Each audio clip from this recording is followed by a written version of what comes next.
Hi! Welcome back to the channel. Dhanalakshmi crop science IPO December 9న open అయితుంది. ఈ company వచ్చేసి 2005లో స్టార్ట్ చేశారు. అండ్ మెయిన్ థింగ్ ఇదొచ్చేసి ఇండియన్ కంపెనీ. అక్రాస్ 5 స్టేట్స్‌గా వీళ్ళు కంపెనీనైతే ఆపరేట్ చేస్తున్నారు. మెయిన్ వీళ్ళ బిజినెస్ ఏంటంటే ఫీల్డ్ క్రాప్స్ అండ్ వెజిటబుల్స్‌కి సంబంధించిన విత్తనాలు ఆర్ ఎల్స్ సీడ్స్ ఏవైతే ఉంటాయో వాటిని traditional breeding methods and advanced biotechnological మెథడ్స్‌లో వీళ్ళు ప్రొడ్యూస్ చేసి డిఫరెంట్ ఇండస్ట్రీస్‌కి అయితే సప్లై చేస్తున్నారు. అండ్ అందులో వీళ్ళు 24 డిఫరెంట్ క్రాప్స్‌కి సంబంధించిన సీడ్స్ ఏవైతే ఉంటాయో వాటిని ప్రొడ్యూస్ చేస్తున్నారు. లైక్ మేజర్‌గా వీళ్ళు cotton, wheat, maize, soya beans and అంతేకాకుండా వెజిటబుల్స్‌లో ఓక్రా, ఆనియన్, పీస్ ఇవే కాకుండా ఓవరాల్‌గా 24 డిఫరెంట్ క్రాప్స్‌కి సంబంధించిన సీడ్స్‌నైతే వీళ్ళు ప్రొడ్యూస్ చేస్తున్నారంట. అండ్ మెయిన్‌గా ఈ కంపెనీకి కాటన్ సీడ్స్ నుంచి ఎక్కువ పర్సెంటేజ్ ఆఫ్ రెవెన్యూ అయితే జనరేట్ అవుతుందని చెప్తున్నారు. అండ్ 2024కి వీళ్ళకి ఆల్మోస్ట్ 76% రెవెన్యూ జనరేట్ అయింది. ఓన్లీ ఫ్రమ్ కాటన్ సీడ్స్ అనేసి చెప్తున్నారు. అండ్ ఒకసారి మన ఫినాన్షియల్స్ కూడా చూద్దాం. ప్రోడక్ట్ వైస్ వీళ్ళకి ఎంత రెవెన్యూ వస్తుందని చెప్పేసి.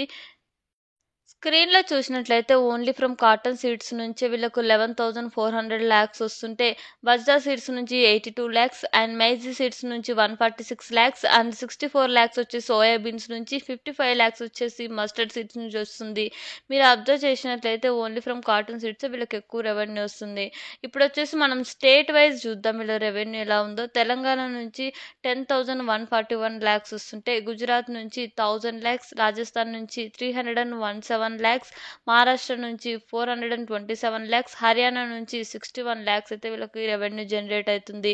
అండ్ మెయిన్‌గా వీళ్ళకు ఇక్కడ తెలంగాణ స్టేట్ నుంచి ఎక్కువ రెవెన్యూ జనరేట్ అవుతుంది కంపేర్ టు ఆల్ ఇయర్స్ మీరు కూడా చూసుకున్నప్పటికీ.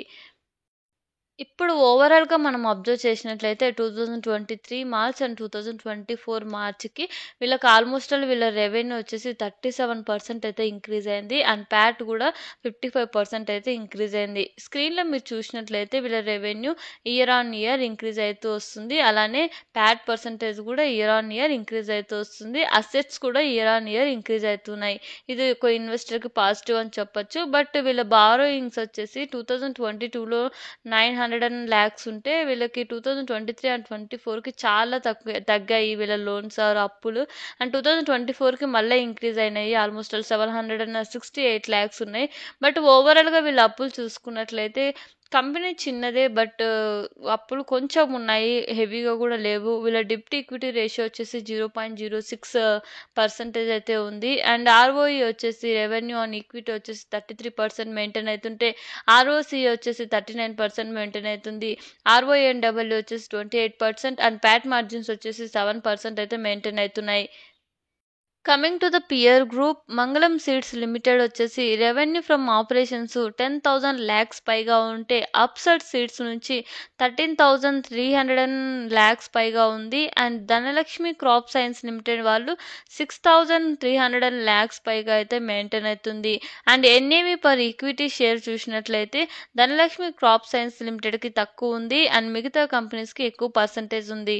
అండ్ రెవెన్యూ ఆన్ నెట్వర్త్ మీరు చూసినట్లయితే ధనలక్ష్మి క్రాప్ సైన్స్కి ఎక్కువ ఉంది, 28% మెయింటైన్ అవుతుంటే, మిగతా 2 పియర్స్‌కి చాలా తక్కువ ఉంది, 18% అండ్ 15%. అండ్ ఓవరాల్‌గా మనం అబ్జర్వ్ చేసింది ఏంటి, రెవెన్యూ ఫ్రమ్ ఆపరేషన్స్ పరంగా చూసుకున్నట్లయితే మిగతా పియర్స్ బెస్ట్ ఉన్నాయి compare to Dhanalakshmi. And EPS and NAV పరంగా or RONW revenue on net worth పరంగా చూసుకున్నట్లయితే ధనలక్ష్మి క్రాప్ సైన్స్ బెస్ట్ అని చెప్పొచ్చు. Coming to the IPO details, December 9న ఓపెన్ అయ్యి డిసెంబర్ 11న క్లోజ్ అవుతుంది. ప్రైస్ బ్యాండ్ వచ్చేసి 52-55 per share and lot size వచ్చేసి 2000 షేర్స్. వీళ్ళు టోటల్ ఐపీఓ ద్వారా 23 క్రోర్స్ రైజ్ చేస్తున్నారు. అందులో ఫ్రెష్ వచ్చేసి 23 crores, there is no offer for sale. And one retail minimum category వచ్చేసి 1,10,000. ఒకవేళ మీకు అనదర్ డీటెయిల్స్ కావాలంటే స్క్రీన్లో చూడొచ్చు. హెచ్ఎన్ఐఆర్ రీటైల్ మ్యాక్సిమం లిమిట్ కావాలంటే మీరు స్క్రీన్లో అబ్జర్వ్ చేయొచ్చు. నెక్స్ట్ వచ్చేసి వీళ్ళకి రిస్క్ ఫ్యాక్టర్స్ ఏమేమి ఉన్నాయో చూద్దాము. ఓన్లీ పర్టికులర్ వన్ స్టేట్ నుంచి వీళ్ళకు రెవెన్యూ జనరేట్ అవుతుంది. ఆ పర్టికులర్ స్టేట్ నుంచి వీళ్ళకి రెవెన్యూ సరిగా రాకపోయినా లేదా ఆర్డర్స్ రెడ్యూస్ అయినా వీళ్ళకి ఎక్కువ బిజినెస్ మీద ఇంపాక్ట్ పడిద్ది. అంతేకాకుండా ఓన్లీ వీళ్ళు కాటన్ సీడ్స్ నుంచి రెవెన్యూ ఎక్కువ జనరేట్ చేసుకుంటున్నారు.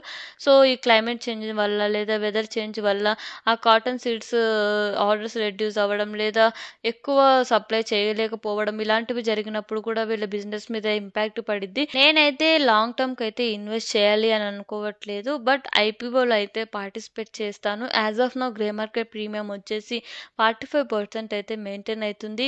అండ్ లిస్టింగ్ గెయిన్స్ కోసం మాత్రమే చూసేవాళ్ళు సెకండ్ డే కూడా అబ్జర్వ్ చేయండి. గ్రే మార్కెట్ ప్రీమియం ఎంత ఉంది అని చెప్పేసి. పర్సనల్‌గా నేను కంపేర్ చేసి చూస్తే అదర్ పియర్స్‌తో వీళ్ళ బిజినెస్ కూడా నాకు ఇంప్రెసివ్‌గానే కనిపించింది. అండ్ వీళ్ళ ఫినాన్షియల్స్ కూడా. సో, నేనైతే ఐపీఓలో పార్టిసిపేట్ చేస్తున్నాను. అండ్ మీరు పార్టిసిపేట్ చేస్తున్నారో లేదో కింద కామెంట్ చేయండి. And thank you for watching.